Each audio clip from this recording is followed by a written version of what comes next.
नमस्ते बच्चों, welcome to art learning channel. मैं चंदन सिंह, मैं आपको आज ऑर्गेनिक केमिस्ट्री पढ़ाऊंगा और ऑर्गेनिक केमिस्ट्री में जो आज मैं पढ़ाने वाला हूं वो टॉपिक का नाम है न्यूक्लियोफाइल। ये टॉपिक आपको alkyl halide, alcohol, ether, carbonyl compounds in सारे चैप्टर्स में यूज होगा। ओके, और इस वीडियो में हम ये जानेंगे कि न्यूक्लियोफाइल क्या होता है, कैसे पहचानते हैं और उसके स्ट्रेंथ को कैसे कंपेयर करते हैं। ठीक है, तो चलिए पढ़ाई शुरू करते हैं। तो मैं एक स्टोरी के साथ इस टॉपिक को शुरू करता हूं। अब देखो, एक अच्छा सा इमेज है, इसमें ये टाई वाले भाई साहब जो है, टाई वाई लगा रखा है ना, ये जाके इस साइंटिस्ट भाई साहब से पूछता है, why do you have so many motivational posters at your bench? इतने सारे अपने काम के बेंच के सामने मोटिवेशनल फोटो क्यों लगा रखे हैं? तो ये भाई साहब बोलता है, साइंटिस्ट टाइप का जिसका लुक है, ये बोलता है कि मैं एक न्यूक्लियोफाइल हूं। तो बोलता है मुझे समझ में नहीं आया, उसने बोला था पोस्टर क्यों लगाया, तो बोलता है मैं न्यूक्लियोफाइल हूं। तो ये भाई साहब ने क्या एक्सप्लेन किया, आई लव पॉजिटिव थिंग्स।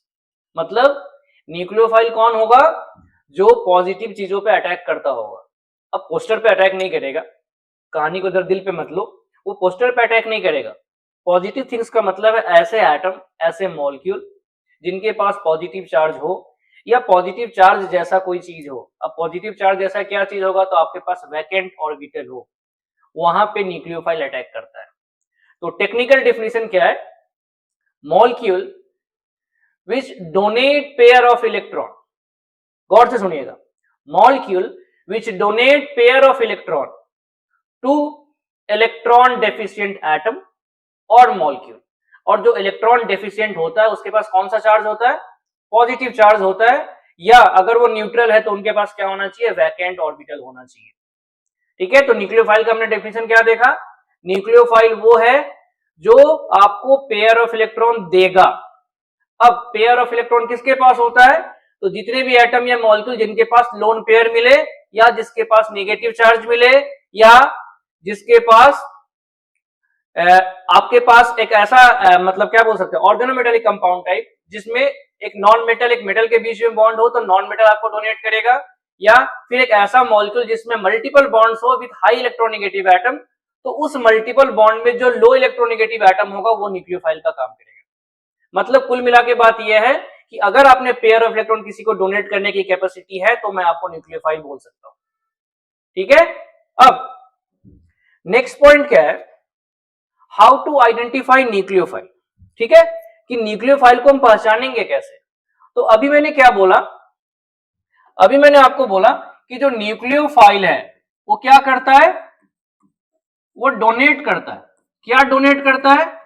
तो पेयर ऑफ इलेक्ट्रॉन डोनेट करता है। ठीक है, और पेयर ऑफ इलेक्ट्रॉन का मतलब है आपके पास या तो लोन पेयर मिलेगा, और नहीं तो क्या मिलेगा आपके पास? निगेटिव चार्ज मिलेगा। अब इन चीजों को, निगेटिव चार्ज को हम एक और चीजों में देख सकते हैं कि नेगेटिव चार्ज तो मुझे डायरेक्टली भी दिख सकता है, और नहीं तो इसी पॉइंट का मैं बी पॉइंट बोल दूं कि मेरे पास अगर ऑर्गेनोमेटालिक कंपाउंड्स हो, मैं एक एग्जांपल ले लेता हूं कि मेरे पास ग्रिग्नार्ड रिएजेंट है, RMgX है, तो RMgX में जो R ग्रुप होगा, जो कार्बन वाला ग्रुप होगा, ये मेरा न्यूक्लियोफाइल का काम करेगा। जैसे मैं बोलता हूं कि मेरे पास R2CD है, तो जो R ग्रुप है वो मेरा न्यूक्लियोफाइल का काम करेगा। ठीक है, और third point, molecule containing multiple bond between D similar atom. ठीक है, molecule containing multiple bond between D similar atom. अब डी सिमिलर एटम का मतलब क्या है? जिसमें डिफरेंस ऑफ इलेक्ट्रोनेगेटिविटी मिले, मतलब जीरो से ज्यादा मिले, और उस मल्टीपल बॉन्ड में जो हाई इलेक्ट्रोनेगेटिव एटम होगा वो न्यूक्लियोफाइल का काम करेगा। ठीक है, मल्टीपल बॉन्ड में कौन काम करेगा? तो जो हाई इलेक्ट्रोनेगेटिव होगा। तो क्वेश्चन था हाउ टू आइडेंटिफाई न्यूक्लियोफाइल, तो या तो आपके पास लोन पेयर मिले। अब मैं इसको एग्जांपल के फॉर्म में लिख देता हूं, देखो कैसे। लोन पेयर किसको मिलता है?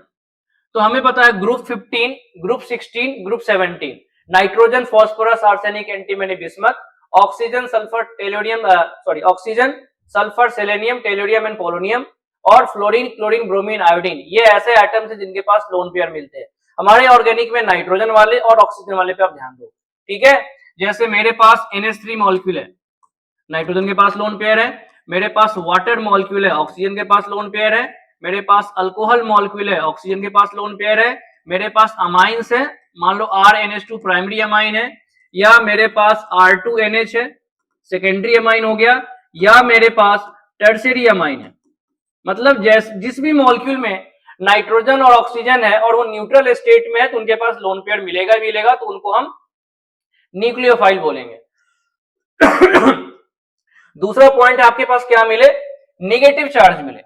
तो नेगेटिव चार्ज वाले का एग्जांपल मैं यहां लिख रहा हूं, कौन मिलेगा, H-, और क्या मिलेगा, OH-, और क्या मिलेगा, R-, और क्या मिलेगा, NH2-, और क्या मिलेगा, RO-।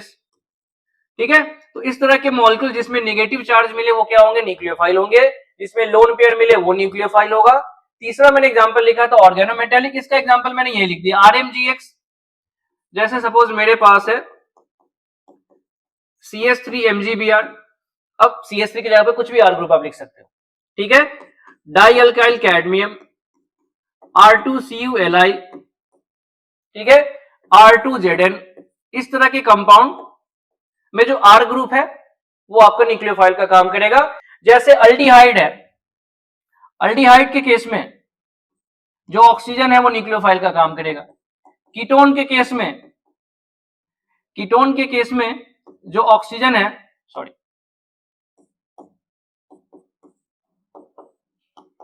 कीटोन के केस में जो ऑक्सीजन है वो काम करेगा। आप कोई भी ले लो, एमाइड ले लो, मैं यहाँ पे एक G ग्रुप लिख देता हूँ और सब में मैं ऑक्सीजन लिख देता हूँ, एमाइड ले लो, कार्बोक्सिलिक एसिड ले लो, आप एस्टर ले लो, एनहाइड्राइड ले लो, उन सब में जो ऑक्सीजन है मल्टीपल बॉन्ड वाले वो न्यूक्लियोफाइल का काम करेगा, बिकॉज वो अपने तरफ पाई इलेक्ट्रॉन को मूव कराएगा। ठीक है, तो मैं पॉइंट फिर बोल देता हूं, जिसके पास लोन पेयर मिले, जिसके पास नेगेटिव चार्ज मिले, ऑर्गेनोमेटेलिक कंपाउंड और molecule containing multiple bond between D similar atom को क्या होगा, हाई इलेक्ट्रोनेगेटिव एटम जो होगा वो आपका न्यूक्लियोफाइल का काम करेगा। ठीक है, अब चलते हैं नेक्स्ट पॉइंट कि नेक्स्ट पॉइंट है कि डिफरेंस विथ बेसेस क्या है। अब हमने ये भी पढ़ा आयनिक इक्विलिब्रियम में कि जो पेयर ऑफ इलेक्ट्रॉन डोनेट करता है उसको लुईस बेस बोलते हैं, और अभी मैं उसी चीज को क्या बोल रहा हूं, न्यूक्लियोफाइल भी बोल रहा हूं। तो देखो डिफरेंस क्या है, आपको डोनेट करना है, क्या करना है, डोनेट करना है pair of electron, donate pair of electron. अब बिल्कुल ध्यान से देखो, थोड़ा सा डिफरेंस है।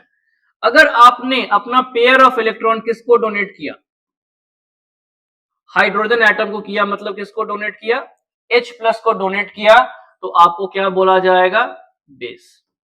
ठीक है, और अगर आपने donate other than hydrogen atom किया, क्या किया, अदर देन हाइड्रोजन एटम किया, तो उसे हम क्या बोलेंगे, उसे हम न्यूक्लियोफाइल बोलते हैं।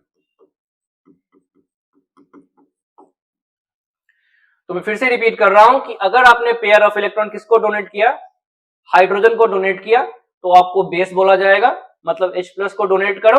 और अगर आपने other than hydrogen atom, mainly यहां पे कौन आएगा, कार्बन एटम आएगा, तो इसको कार्बन को डोनेट करोगे तो क्या बोला जाएगा, आपको न्यूक्लियोफाइल बोला जाएगा।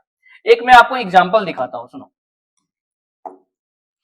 NH3 ने H+ को डोनेट किया, NH3 ने H+ को डोनेट किया, तो यहां पे क्या बनेगा, NH4+। अब इस मॉलिक्यूल में NH3 कौन है, तो H+ को डोनेट कर रहा है, तो क्या बोलेंगे, बेस बोलेंगे। ठीक है, अब दूसरा NH3 जो है वो एसिटल्डिहाइड पे अटैक कर रहा है। अब देखो कार्बन और ऑक्सीजन में ऑक्सीजन ज्यादा इलेक्ट्रोनेगेटिव है, मतलब उस पर नेगेटिव चार्ज आएगा, मतलब ये बॉन्ड अगर टूटेगा तो ऑक्सीजन पे कौन सा चार्ज आएगा, नेगेटिव, कार्बन पे कौन सा चार्ज आएगा, पॉजिटिव। तो नाइट्रोजन ने इस कार्बन पे डोनेट किया और ये बॉन्ड टूट गया, तो क्या बनेगा, यहां पे सुनो, CH3CH, यहां पे क्या है, O-, और यहां पे NH3 ने पेयर ऑफ इलेक्ट्रॉन डोनेट करके कौन सा चार्ज लिया, पॉजिटिव चार्ज। तो अगर कोई बोले यहां पे, अगर कोई बोले कि यहां पे NH3 ने किसको डोनेट किया, तो कार्बन को डोनेट किया, तो इसको क्या बोलेंगे हम, न्यूक्लियोफाइल बोलेंगे। क्या बोलेंगे? न्यूक्लियोफाइल बोलेंगे। मतलब बेस और न्यूक्लियोफाइल कोई दूसरा अलग अलग प्राणी नहीं है, एक ही प्राणी है, बट अलग अलग तरीके से काम करता है, अलग अलग लोगों के साथ काम करता है। ठीक है, तो NH3 और H+, तो अगर H को डोनेट किया तो क्या बोलेंगे? बेस है। और अगर कार्बन को डोनेट किया, ऑर्गेनिक में कार्बन को डोनेट करना पड़ेगा ना, तो जो कार्बन को डोनेट करेगा उसको क्या बोलेंगे? न्यूक्लियोफाइल बोलेंगे। बात समझ में आ रहा है मैं क्या बोल रहा हूं? हाइड्रोजन को डोनेट करोगे तो बेस, दूसरे को डोनेट करोगे तो न्यूक्लियोफाइल। ये बिल्कुल छोटा सा डिफरेंस है। और भी एक दो डिफरेंस है जो हमें ना भी आए तो भी चल जाएगा, मैं बोल देता हूं। एक तो ये डिफरेंस होता है कि बेस को हम केबी के हेल्प से एक्सप्रेस करते हैं। जिसका केबी ज्यादा उसका बेसिक स्ट्रेंथ ज्यादा। और न्यूक्लियोफाइल को हम रेट कांस्टेंट के हेल्प से एक्सप्रेस करते हैं। जिस न्यूक्लियोफाइल के लिए रेट कांस्टेंट ज्यादा मिलेगा वो बेटर न्यूक्लियोफाइल होगा। तो ऐसा बोलते हैं, bases are characterised by dissociation constant and nucleophiles are characterised by rate constant. थोड़ा सा ऊपर का कॉन्सेप्ट है, हमें नहीं चाहिए क्लास 12 लेवल पे, 11th लेवल पे, लेकिन जान लेते हैं कि यहां पे केबी को मैंने क्या बोला? डिसोसिएशन कांस्टेंट बोला। ठीक है, तो बेस को हम डिसोसिएशन कांस्टेंट से कैरेक्टराइज करते हैं और न्यूक्लियोफाइल को हम रेट कांस्टेंट से कैरेक्टराइज करते हैं। तो ये दो बेसिक डिफरेंसेस हैं न्यूक्लियोफाइल और बेस के बीच में। आई थिंक आपको समझ में आया होगा। अगर नहीं आया तो एक बार वीडियो को पॉज करके फिर से आप बैक जाके देखो, आपको समझ में आ जाएगा। नेक्स्ट पॉइंट है relation between nucleophilicity and basicity. ठीक है, relationship between nucleophilicity and basicity. अब देखो इसको मैं ऐसे एक्सप्लेन करता हूं कि आपको समझ में आ जाएगा। देखो सुनो, मैं सपोज इसको मैं पीरियोडिक टेबल कंसीडर कर लेता हूं। इधर मैं लेफ्ट टू राइट जा रहा हूं, यहां पे कौन है? पीरियड है। पहले इनका हम पैटर्न देखते हैं कि कैसे हम क्या फैक्टर देखते हैं न्यूक्लियोफिलिसिटी के लिए, क्या फैक्टर देखते हैं हम बेसिसिटी के लिए। तो लेफ्ट टू राइट जा रहे हैं, पीरियड है, इधर टॉप टू बॉटम जा रहा है, इधर कौन है? ग्रुप है। ठीक है, अब पॉइंट सुनो। अगर मैं लेफ्ट टू राइट जाऊंगा तो इलेक्ट्रोनेगेटिविटी इंक्रीज होता है। क्या इंक्रीज होता है? इलेक्ट्रोनेगेटिविटी। और electronegativity is the tendency to attract shared pair of electron towards itself. Bond बनाने के बाद बॉन्ड के इलेक्ट्रॉन को अपनी तरफ खींचना इलेक्ट्रोनेगेटिविटी कहलाता है। जैसे H और Cl के बीच में बॉन्ड बना, अब H और Cl में क्लोरीन को मैं ज्यादा इलेक्ट्रोनेगेटिव बोलता हूं। देखो होता है, मैं नहीं बोलता हूं, वो होता है। तो क्लोरीन को ज्यादा इलेक्ट्रोनेगेटिव क्यों बोलते हैं? बिकॉज वो हाइड्रोजन से इलेक्ट्रॉन अपनी तरफ खींचता है। ठीक है, तो ये टेंडेंसी लेफ्ट टू राइट जाने में इंक्रीज होता है। और जब इलेक्ट्रोनेगेटिविटी इंक्रीज होता है तो डोनेट करने की कैपेसिटी घट जाती है। इसको मैं ऐसे बोल देता हूं, डोनेटिंग टेंडेंसी क्या होगा? डिक्रीज होगा। और जब डोनेटिंग टेंडेंसी डिक्रीज होता है तो आपका बेसिक स्ट्रेंथ हो वो भी डिक्रीज होगा, और इवन आपका न्यूक्लियोफिलिक स्ट्रेंथ हो वो भी डिक्रीज होगा। ठीक है, बेसिक स्ट्रेंथ भी घटेगा और न्यूक्लियोफिलिक स्ट्रेंथ भी घटेगा। मतलब नाइट्रोजन जो है वो ऑक्सीजन से हमेशा बेटर डोनर होगा और बेटर बेस होगा, बेटर न्यूक्लियोफाइल होगा। ठीक है, मैं लेफ्ट टू राइट की बात कर रहा हूं। ऑक्सीजन जो होगा वो फ्लोरीन से ज्यादा बेटर बेस होगा, ज्यादा बेटर न्यूक्लियोफाइल होगा। अब बात करते हैं ग्रुप में। अब देखो, जब ग्रुप में हम जा रहे हैं तो बेसिकली यहां पे क्या होता है? साइज इंक्रीज होता है। ठीक है, और जब साइज इंक्रीज होता है तो इससे दो फैक्टर चेंज होगा। एक, आपके पास इलेक्ट्रॉन चार्ज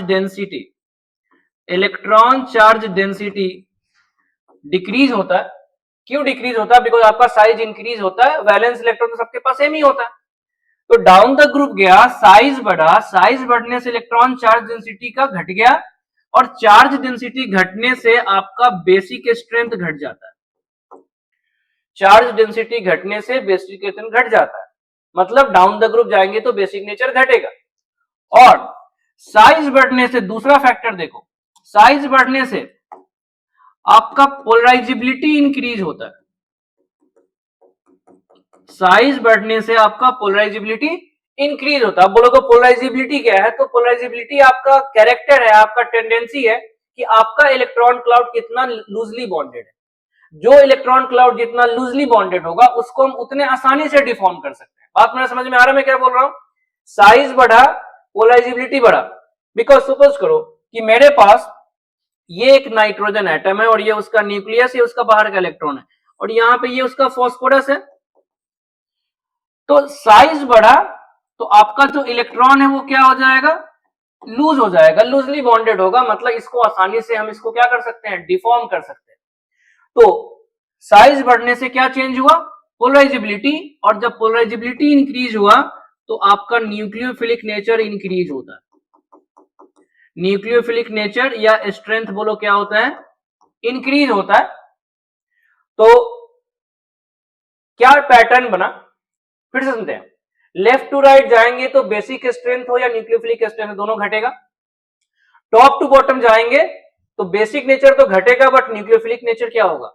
बढ़ेगा। तो इस चीज को माइंड में बैठाइए कि लेफ्ट टू राइट एक जैसा फॉलो कर रहा है, लेफ्ट टू राइट जा रहे हैं एक जैसा फॉलो कर रहा है, बेसिक भी घट रहा है, न्यूक्लियोफिलिक भी घट रहा है। लेकिन जब टॉप टू बॉटम जाएंगे तो उल्टा हो रहा है, बेसिक आपका घट रहा है और न्यूक्लियोफिलिक नेचर क्या हो रहा है? बढ़ रहा है। तो इस तरह से हम ग्रुप्स को कंपेयर करेंगे।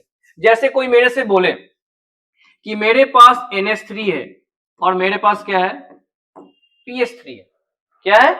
NH3 है और PH3 है। तो अगर कोई बोले NH3 और PH3 में, NH3 और PH3 में कौन ज्यादा न्यूक्लियोफिलिक है? तो PH3 ज्यादा न्यूक्लियोफिलिक है।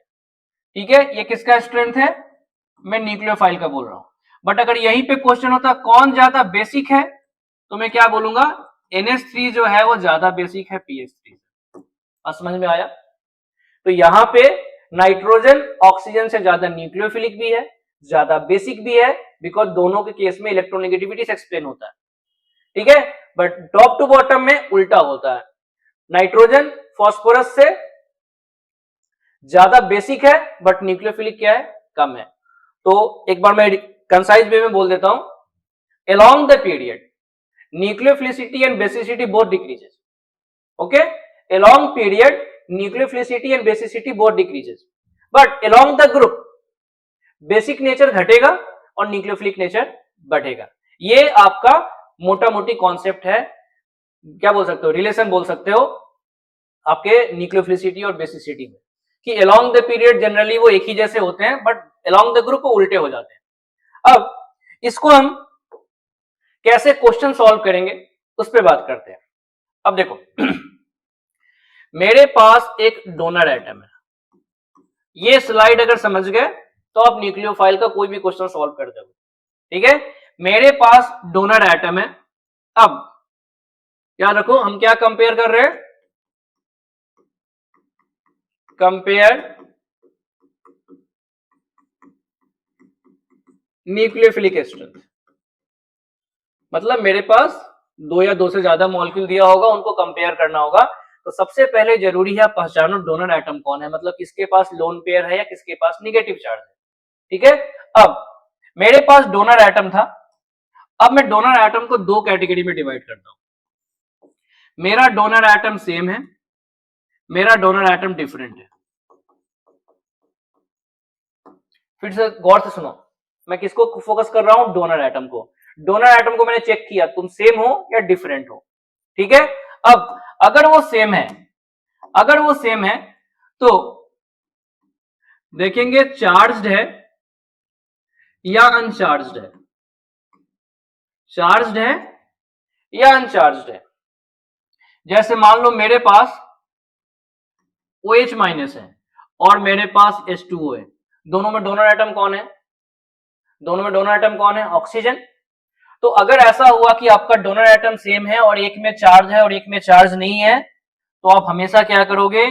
चार्ज वाले को ज्यादा न्यूक्लियोफिलिक मानोगे न्यूट्रल वाले से। मतलब हम बोल सकते हैं कि जो OH माइनस है वो बेटर न्यूक्लियोफाइल होगा H2O से, जो NH2 माइनस होगा वो NH3 से बेटर होगा, जो RCO माइनस है वो RCOH से बेटर होगा, तो negative charge atoms are better nucleophile than neutral atom अगर हमारा डोनर एटम क्या है, सेम है।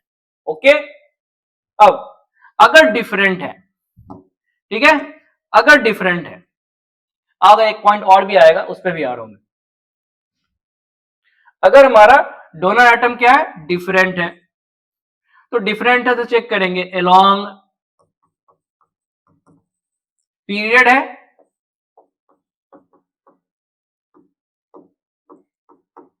अलोंग ग्रुप है, अलोंग पीरियड है या अलोंग ग्रुप है। अलोंग पीरियड है, इलेक्ट्रोनेगेटिविटी इंक्रीज होगा, न्यूक्लियोफिलिक स्ट्रेंथ घटेगा, कुछ नहीं सोचना इसमें एक्स्ट्रा। और अलोंग ग्रुप साइज इंक्रीज होगा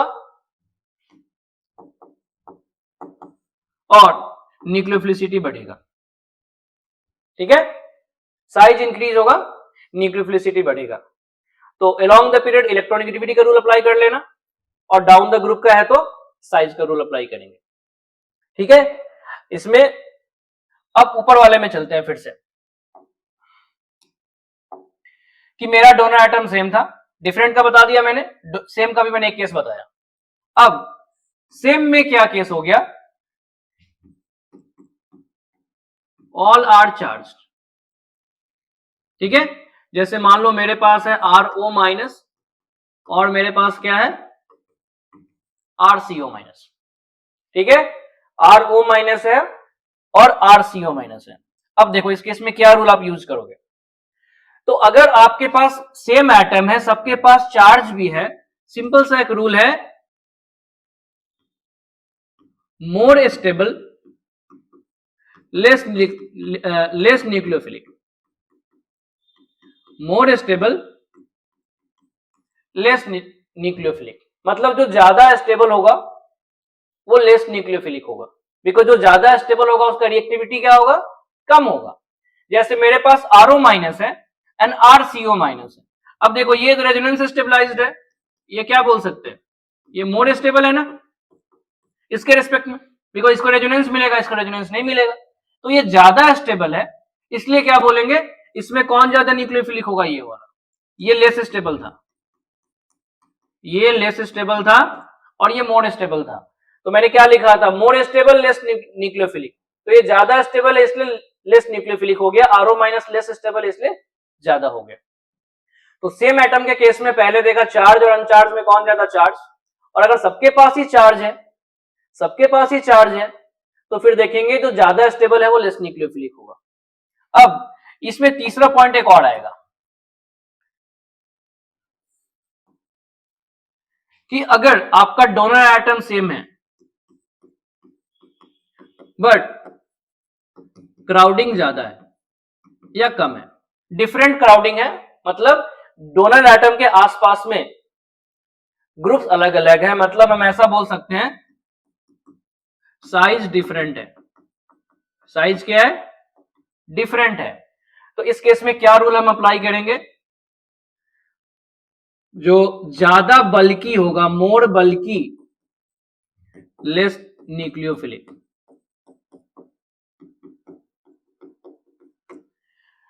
जो ज्यादा बल्की होगा वो क्या होगा, लेस न्यूक्लियोफिलिक होगा, मतलब जो जितना ज्यादा क्राउडेड होगा वो उतना लेस न्यूक्लियोफिलिक होगा। तो इतने से आपका काम चल जाएगा। तो एक बार मैं कंसाइज कर देता हूं कि अगर कभी भी न्यूक्लियोफिलिक स्ट्रेंथ कंपेयर करने आया तो सबसे पहले डोनर एटम पहचानो, अगर ये नहीं पहचान पाते हो तो भूल जाओ, जिंदगी में क्वेश्चन सॉल्व नहीं होगा।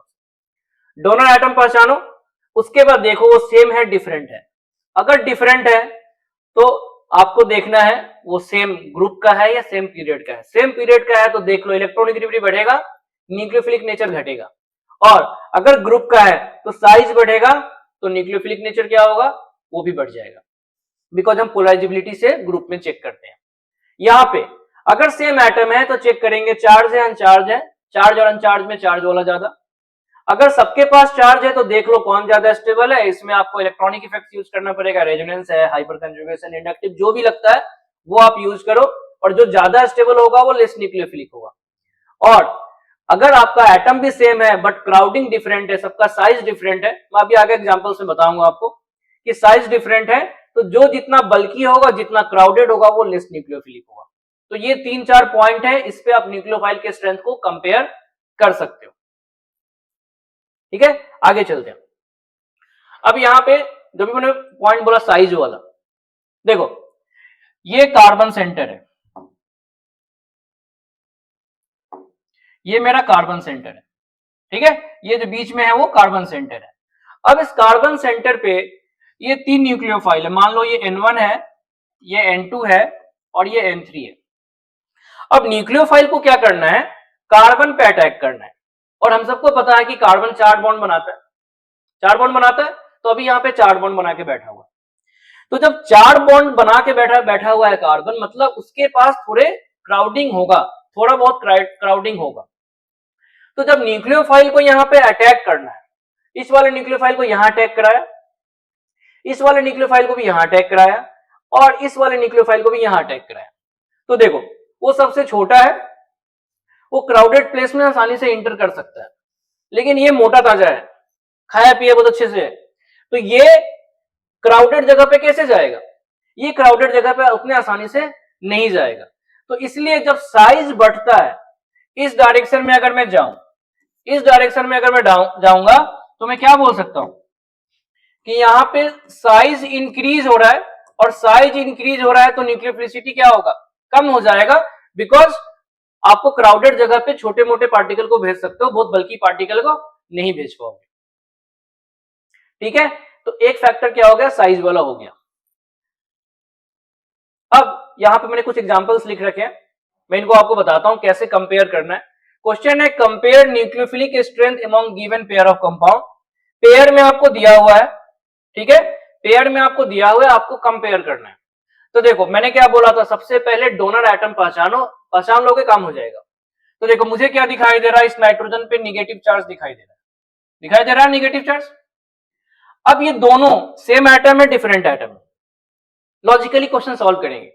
दोनों जो एटम है वो सेम है, अब डोनर एटम सेम है, दोनों के पास चार्ज भी सेम है, तो मैंने क्या बोला था, या तो स्टेबिलिटी चेक करो, ठीक है, तो स्टेबिलिटी तो यहां पे क्या देखोगे, यहां पे मुझे तो क्राउडिंग दिखाई दे रहा है, या तो स्टेबिलिटी चेक होगा, नहीं तो क्या चेक होगा, क्राउडिंग चेक होगा। तो क्या दिखाई दे रहा है कि ये नाइट्रोजन जो है मोर क्राउडेड है, ठीक है, और जो मोर क्राउडेड होगा वो क्या होगा, लेस न्यूक्लियोफिलिक होगा, मतलब मैं बोल सकता हूं ये वाला ज्यादा न्यूक्लियोफिलिक है। समझ में आया। दूसरा वाला एग्जांपल देखो, वो भी वैसा ही है कि दोनों में ही नाइट्रोजन है, दोनों में ही सेम एटम है, दोनों के पास चार्ज भी नहीं है, बट ये वाला नाइट्रोजन जो है वो मोर क्राउडेड है, मतलब फिर से कौन ज्यादा न्यूक्लियोफिलिक होगा। मतलब आपको जब क्राउडिंग का कॉन्सेप्ट यूज करना है ना, डायरेक्टली दिख जाएगा, सब कुछ सेम रखते हुए आसपास में कुछ ग्रुप्स लग जाएंगे, वो आपको ऑटोमेटिकली आपको दिख जाएगा। जैसे यहां देख लो, इस नाइट्रोजन के पास भी लोन पेयर है, इस नाइट्रोजन के पास भी लोन पेयर है, बट ये वाला क्राउडेड है, और जब आप क्राउडेड होगे तो आप अच्छे न्यूक्लियोफाइल नहीं बन पाओगे, तो कौन ज्यादा बेटर होगा, यही ज्यादा बेटर होगा। तीसरा एग्जांपल देख लो, next example, sorry fourth example है, प्राइम का मतलब प्राइमरी 1 डिग्री, ये 1 डिग्री है, सेकेंडरी है और 3 डिग्री है। अब ऐसा सोचो कि मेरे पास CH3 CH2 minus CH3 C minus CH3, ये 1 डिग्री है, ये 2 डिग्री है, और यहां पे 3 डिग्री यूज कर रहे हैं, CH3 CH3 CH3 minus, primary secondary and tertiary, 3 case है। अब देखो जब प्राइमरी से हम टर्सरी की तरफ जा रहे हैं तो क्राउडिंग क्या हो रहा है, इंक्रीज हो रहा है, वो आपको दिख जाएगा, खुद देखो आर ग्रुप का नंबर बढ़ते जा रहा है, क्राउडिंग बढ़ेगा, और जब क्राउडिंग बढ़ेगा तो क्या बोलेंगे, न्यूक्लियोफिलिक स्ट्रेंथ क्या होगा, घट जाएगा। तो कौन ज्यादा बेटर होगा, प्राइमरी वाला, फिर सेकेंडरी वाला, फिर टर्शियरी वाला। तो यहाँ पे सारे एग्जांपल्स में हमने क्या देखा कि जब क्राउडिंग बढ़ता है, सब में दोनों एटम सेम था, क्राउडिंग बढ़ेगा तो न्यूक्लियोफिलिक नेचर क्या होगा, घट जाएगा। आई थिंक आपको समझ में आया होगा, अगर नहीं है तो फिर से एक बार रिपीट करके वीडियो देखो, फैक्ट इतना ही है। मैं इसी चीज को बार बार क्या बोलूंगा, आप वीडियो को रिपीट करके देखो, आपको समझ में आ जाना चाहिए। ठीक है, बाकी कुछ अगर आपको चाहिए तो आप कमेंट करके बताना, हो सके तो मैं उस पर आपको कुछ वीडियो बना के एक्स्ट्रा दे पाऊंगा। अब एक और फैक्टर है जो आपके न्यूक्लियोफिलिक नेचर को अफेक्ट करता है, वो है नेचर ऑफ सॉल्वेंट। बट ध्यान रखना, ये पॉइंट आपको कब यूज करना है ये ध्यान रखना, हर जगह ये पॉइंट यूज नहीं करना। ठीक है, हर बुक में एक ही चीज लिखा होता है, ये कर दो, पोलर प्रोटिक ले लो, ए प्रोटिक ले लो, ये हो जाएगा वो हो जाएगा। मैं बताता हूं कब इसको यूज करना है। देखो, अगर आपको सॉल्वेंट का यूज करना है तो याद रखना, जो आपका डोनर एटम है उसके पास दो कैरेक्टर मिलना चाहिए। वो एटम जो होने चाहिए वो सेम ग्रुप के होने चाहिए और उनके पास नेगेटिव चार्ज होना चाहिए। अगर ये दिख जाए तो फिर ये रूल आप यूज कर सकते हो। जैसे देखो, बेसिकली सॉल्वेंट से हम यहाँ पे बेसिक स्ट्रेंथ और न्यूक्लियोफिलिक स्ट्रेंथ को भी कंपेयर करते हैं। जैसे मैं बोल रहा हूं कि मेरे पास F- है, मेरे पास Cl- है, मेरे पास Br- है और मेरे पास क्या है, I- है। एक ग्रुप के एलिमेंट है, सबके पास क्या है, नेगेटिव चार्ज है। बट अगर यहीं पे ऐसा होता कि मेरे पास NH3 है, मेरे पास PS3 है, मेरे पास ASH3 है, सबके पास लोन पेयर सेम है, सब एक ग्रुप का एलिमेंट है बट चार्ज नहीं है, तो इनको कंपेयर करने के लिए गलती से भी ये वाला पॉइंट मत यूज करना। ठीक है, ये point polar and protic solvent या पोलर एंड एप्रोटिक सॉल्वेंट का अगर आपको कॉन्सेप्ट यूज करना है तो उसके लिए क्या होना चाहिए, डोनर एटम सेम ग्रुप का होना चाहिए और क्या होना चाहिए, उसके पास नेगेटिव चार्ज होना चाहिए। अब सुनो, यहां पे पॉइंट सुनो मैं क्या बोल रहा हूं। अभी मैंने बोला था कि अगर डाउन द ग्रुप जाएंगे तो साइज इंक्रीज होगा, साइज इंक्रीज होगा तो आपका बेसिक नेचर क्या हो जाएगा, डिक्रीज हो जाएगा। ठीक है, डाउन द ग्रुप जाओगे, डाउन द ग्रुप जाओगे, साइज इंक्रीज होगा और बेसिक नेचर क्या हो जाएगा, डिक्रीज हो जाएगा। ठीक है, अब आपको मैंने एक ऐसे सॉल्वेंट में डाला है जो कि प्रोटिक है, प्रोटिक है मतलब जिसमें क्या होना चाहिए, H+ होना चाहिए। ठीक है, अब कैसे पहचानोगे इसका मैं एक ट्रिक बता देता हूं, वो सुन लो, आप आसानी से किसी को भी पहचान सकते हो। अगर आपका ऐसा सॉल्वेंट है जिसमें H जो हो O के साथ अटैच्ड हो, N के साथ अटैच्ड हो, सल्फर के साथ अटैच्ड हो, हेलोजन के साथ अटैच्ड हो, ट्रिपल बॉन्डेड कार्बन के साथ अटैच्ड हो, अगर इसमें से किसी के साथ भी हाइड्रोजन आपको दिख गया तो मान लो वो प्रोटिक होगा। जैसे मान लो वाटर, वाटर में H जो है वो किसके साथ अटैच्ड है, O के साथ अटैच्ड है, तो O के साथ अटैच्ड हो तो क्या बोलेंगे, उसको हम प्रोटिक बोलेंगे। समझ में आ रहा है मैं क्या बोल रहा हूं, मैंने बोला मेरे पास NH3 है, NH3 में N के साथ अटैच्ड है तो वो भी प्रोटिक है। मेरे पास एसीटोन है, एसीटोन में हाइड्रोजन C के साथ अटैच्ड है, CH3 C double bond O CH3। अब इसमें H तो है लेकिन किसके साथ है, कार्बन के साथ है, O के साथ है क्या, नहीं है, तो फिर ये एप्रोटिक हो गया। तो बड़े आसानी से आप पहचान सकते हो, if H is attached with oxygen, nitrogen और सल्फर और हेलोजन और ट्रिपल बॉन्डेड कार्बन तो उस H को हम प्रोटिक बोलते हैं। मतलब कोई भी ऐसा कंपाउंड जिसमें H इनके साथ मिले उनको हम क्या बोलेंगे, पोलर एंड प्रोटिक बोलेंगे। ठीक है, अब यहां पे देखो, F- और Cl- को हमने एक ऐसे सॉल्वेंट में डाला जिसमें H+ है। अब मुझे पता है कि जो F- है वो स्ट्रॉन्ग बेस है, F- क्या है, स्ट्रॉन्ग बेस है, और Cl क्या है, वीक बेस है। रिलेटिवली बोल रहे हैं, आपस में कंपेयर करके बोल रहे हैं वीक स्ट्रॉन्ग, नेचर का सबसे स्ट्रॉन्ग बेस नहीं है और सबसे वीक बेस नहीं है, आपस में कंपेयर करके बोल रहे हैं। अब जो स्ट्रॉन्ग बेस है वो क्या बनाएगा, वो H+ के साथ स्ट्रॉन्ग बॉन्ड बनाएगा, वो क्या बनाएगा, स्ट्रॉन्ग बॉन्ड बनाएगा, और ये क्या बनाएगा, वीक बॉन्ड बनाएगा।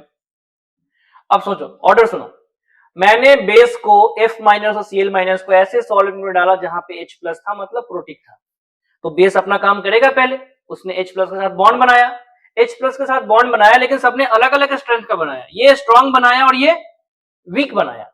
अब उसी सॉल्वेंट में मैं इलेक्ट्रोफाइल ऐड कर रहा हूं, क्या ऐड कर रहा हूं मैं, इलेक्ट्रोफाइल ऐड कर रहा हूं, और इलेक्ट्रोफाइल न्यूक्लियोफाइल के साथ रिएक्शन करता है, मतलब अब इस F- को इस बॉन्ड को तोड़ के इसे इलेक्ट्रॉन डोनेट करना है और फ्लोरीन को ये बॉन्ड तोड़ के उसको इलेक्ट्रॉन यहां डोनेट करना है। तो बताओ, ये तो स्ट्रॉन्ग बॉन्ड बना के बैठा हुआ है, मतलब इसके टूटने के पहले ये वाला टूट जाएगा और ये टूट जाएगा, मतलब उसको आसानी से E+ को डोनेट कर पाएगा। तो F- और Cl- में स्ट्रॉन्ग बेस F- था, लेकिन जब E+ को डोनेट करने का समय आया तो Cl- आगे निकल गया। तो बोल सकते हैं क्या, Cl- जो है वो क्या हो गया, स्ट्रॉन्ग न्यूक्लियोफाइल हो गया। तो स्टेटमेंट ये बनता है कि पोलर एंड प्रोटिक सॉल्वेंट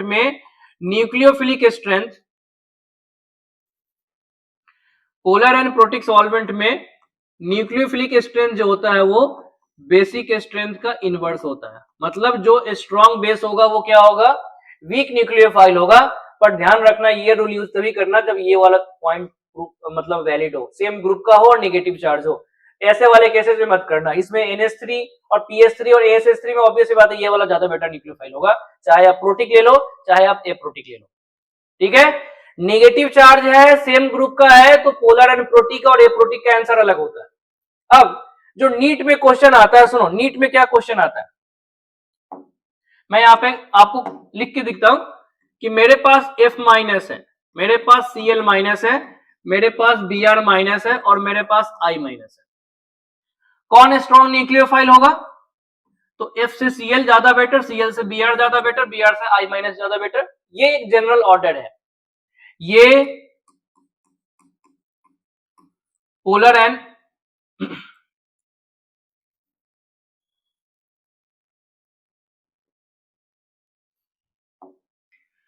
ये पोलर एंड प्रोटिक में काम करेगा।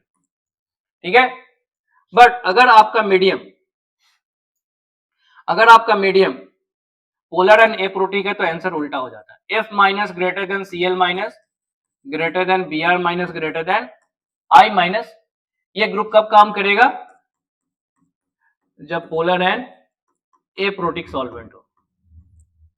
ठीक है, ये किसका स्ट्रेंथ है, ये न्यूक्लियोफाइल का स्ट्रेंथ है। तो इस रूल को मैं फिर से रिपीट कर रहा हूं, अगर आपका डोनर एटम सेम ग्रुप का है और नेगेटिव चार्ज का है तो पोलर एंड प्रोटिक में आपको ऑर्डर उल्टा मिलेगा। दोनों ही केसेस में इस डायरेक्शन में अगर मैं जाऊंगा, मैं नाइट्रोजन बोलता, फ्लोरीन से आयोडीन की तरफ जाऊंगा, बेसिक नेचर घटेगा, बट न्यूक्लियोफिलिक नेचर क्या हो रहा है, बढ़ रहा है। और यहां पे भी जाऊंगा तो बेसिक नेचर क्या होगा, डिक्रीज ही होगा। मतलब फ्लोरीन ज्यादा स्ट्रॉन्ग बेस है, ज्यादा बेटर न्यूक्लियोफाइल है, कहां पे, पोलर एंड एप्रोटिक में। तो अगर आपका एलिमेंट सेम ग्रुप का हो और नेगेटिव चार्ज हो तो डाउन द ग्रुप जाएंगे तो न्यूक्लियोफिलिसिटी नेचर बढ़ भी सकता है, घट भी सकता है। कब, तो जब आपका पोलर एंड प्रोटिक है तो डाउन द ग्रुप न्यूक्लियोफिलिसिटी बढ़ेगा, और पोलर एंड एप्रोटिक हो तो डाउन द ग्रुप आपका न्यूक्लियोफिलिसिटी क्या होगा, घट जाएगा। ये ऑर्डर आपको लिखा हुआ, एक बार देख लो। आप इतना दिमाग में रखना, जो मैंने अभी आपको पैटर्न बताया था कि डाउन द ग्रुप जाते हैं तो न्यूक्लियोफिलिसिटी बढ़ता है। ठीक है, और ये बढ़ता ही है, केवल इस वाले केस को छोड़ के कि ग्रुप, मेरा element donor atom same group का हो, नेगेटिव चार्ज का हो, और अगर सॉल्वेंट पोलर एंड एप्रोटिक हुआ तो डाउन द ग्रुप न्यूक्लियोफिलिसिटी भी घट जाता है। बस ये एक पॉइंट है, दूसरा साइज का है, बाकी हर जगह आप डाउन द ग्रुप जाओगे तो न्यूक्लियोफिलिसिटी बढ़ेगा, लेफ्ट टू राइट जाओगे तो न्यूक्लियोफिलिटी घट जाएगा। ठीक है, अब नेक्स्ट पॉइंट पे चलते हैं। अब क्वेश्चन है, which reagents in each pair would be more nucleophilic in a polar and aprotic solvent। ठीक है, पोलर एंड एप्रोटिक सॉल्वेंट। अब यहां देख लो मेरे पास है पहला ग्रुप, देखो मेरे पास क्या है, CH3NH- नाइट्रोजन डोनर है और यहां भी नाइट्रोजन डोनर है। क्या डिफरेंस दिखाई दे रहा है, ये चार्ज है या अनचार्ज है, कौन ज्यादा स्ट्रॉन्ग न्यूक्लियोफाइल होगा, चार्ज और अनचार्ज, चार्ज, बिल्कुल सही, ये मेरा ज्यादा होगा। दूसरे वाले में है C6H53N और C6H53P। अब देखो कौन डोनर एटम है, नाइट्रोजन, यहां कौन डोनर एटम है, फास्फोरस, बिकॉज इन्हीं के पास लोन पेयर मिलता है। ठीक है, अब डोनर एटम सेम ग्रुप का है, लेकिन क्या चार्ज है उसके पास, नहीं है। चार्ज नहीं है तो कोई मतलब नहीं है, डाउन द ग्रुप न्यूक्लियोसिटी बढ़ेगा ही बढ़ेगा। तो नाइट्रोजन फास्फोरस में कौन ज्यादा स्ट्रांग होगा? फास्फोरस। यहाँ पे CH3O माइनस है, CH3CO माइनस है। अब देखो CH3O माइनस का मतलब है यहाँ पे डबल बॉन्ड O और O माइनस, तो इसमें रेजोनेंस मिलेगा, मतलब ये मोर स्टेबल है। अभी थोड़ी देर पहले मैंने बोला भी था, लिखा भी था, ये मोर स्टेबल है, तो कौन ज्यादा बेटर होगा? CH3O minus. यहाँ पे H2O है, यहाँ पे H3O प्लस है, ये पॉजिटिव चार्ज है, निगेटिव, और ये न्यूट्रल है। तो देखो न्यूट्रल से ज्यादा बेटर निगेटिव होता है, तो पॉजिटिव चार्ज से ज्यादा बेटर कौन होगा? न्यूट्रल होगा, तो ये वाला ज्यादा बेटर है। यहाँ पे CH3SH है और यहाँ पे CH3OH है, तो CH3SH और CH3OH दोनों में ही डोनर एटम एक ग्रुप का है, बट चार्ज नहीं है, तो डाउन द ग्रुप न्यूक्लियोफिलिसिटी बढ़ता है, तो यहाँ भी आंसर क्या होगा? CH3SH ही होगा। यहाँ पे NH3 और NH4 प्लस, तो इसके पास लोन पेयर है, इसके पास पॉजिटिव चार्ज है, अभी मैंने बोला था न्यूट्रल वाला पॉजिटिव चार्ज से ज्यादा बेटर होता है। यहाँ पे ये लेस स्टेबल है, इसमें रेजोनेंस है, ये ज्यादा बेटर होगा। तो देखो CH3SH और CH3S माइनस दोनों में डोनर एटम कौन है? सेम है, बट ये निगेटिव है और न्यूट्रल है, तो कौन ज्यादा होगा? CH3S माइनस होगा। फिर से वही है कि कौन ज्यादा बेटर न्यूक्लियोफाइल है, तो न्यूट्रल चार्ज कौन ज्यादा? चार्ज। यहां पे लोन पेयर है, यहां भी लोन पेयर है, बट ये वाला जो लोन पेयर है वो लोकलाइज्ड है, और ये वाला लोन पेयर क्या है? डीलोकलाइज्ड है, मतलब रेजोनेंस में गया हुआ। तो लोकलाइज्ड और डीलोकलाइज्ड में लोकलाइज्ड वाले ज्यादा बेटर डोनर होते हैं, बिकॉज उनके पास इलेक्ट्रॉन का डेंसिटी हाई होता है। तो यहाँ पे aliphatic alcohol are better nucleophile than aromatic alcohol, ठीक है, बिकॉज एरोमेटिक अल्कोहल में आपका लोन पेयर रेजोनेंस में जाके अपने चार्ज डेंसिटी को कम कर लेता है। नेक्स्ट है CH3B और CH3N, इसमें कोई लॉजिक ही नहीं लगाना, डायरेक्टली ये आंसर होगा। क्यों आंसर होगा? बिकॉज बोरोन जो होता है वो इलेक्ट्रॉन डेफिशिएंट होता है, तो आपको डोनेट करना है, लेना नहीं है। बात समझ में आ रहा है? बोरोन डेफिशिएंट है, वो तो खुद दूसरे से इलेक्ट्रॉन मांगते चलता है, उसको वो किसको दे पाएगा? तो बोरोन तो न्यूक्लियोफाइल ही नहीं है, वो तो इलेक्ट्रोफाइल का काम करेगा, इसलिए आंसर क्या है? N है। यहाँ पे है O माइनस S माइनस। अब देखो यहाँ पे कुछ नहीं लिखा हुआ है कि कहां पे कंपेयर करना है, जब कुछ नहीं होता है तो बाय डिफॉल्ट हम पोलर एंड प्रोटिक मान लेते हैं। तो देखो मेरा डोनर एटम O है और S है, एक ग्रुप का है, कौन सा चार्ज है? निगेटिव चार्ज है, तो निगेटिव चार्ज है, सेम ग्रुप का है, तो down the group nucleophilic strength बढ़ जाता है अगर आप पोलर एंड प्रोटिक सॉल्वेंट में हो। तो O माइनस से ज्यादा बेटर कौन होगा? S minus. अगर यहाँ पे पोलर एंड ए प्रोटिक देता तो O माइनस होता, लेकिन कुछ नहीं लिखा हुआ है, तो बाय डिफॉल्ट हम पोलर एंड प्रोटिक मानते हैं। यहाँ पे O माइनस NO2 है और यहाँ पे भी O माइनस है। अब देखो दोनों में ही O माइनस है, ठीक है, दोनों में ही क्या है? O माइनस है, दोनों में रेजोनेंस है, बट NO2 क्या लगाएगा? माइनस R इफेक्ट लगाएगा, माइनस I इफेक्ट लगाएगा, मतलब ये वाला जो है वो मोर स्टेबल है। नेगेटिव चार्ज को माइनस R और माइनस I स्टेबलाइज करता है, तो मोर स्टेबल है, इसलिए ये लेस न्यूक्लियोफिलिक होगा, तो ये वाला आपका ज्यादा बेटर न्यूक्लियोफाइल होगा। तो ये कुछ एग्जांपल्स थे। आई होप आपको ये टॉपिक समझ में आया होगा। अगर कुछ और आपको चाहिए तो आप मुझे कमेंट करके बताना, मैं आपके लिए वो टॉपिक लेके आने की कोशिश करूंगा। Okay, thank you, all the best.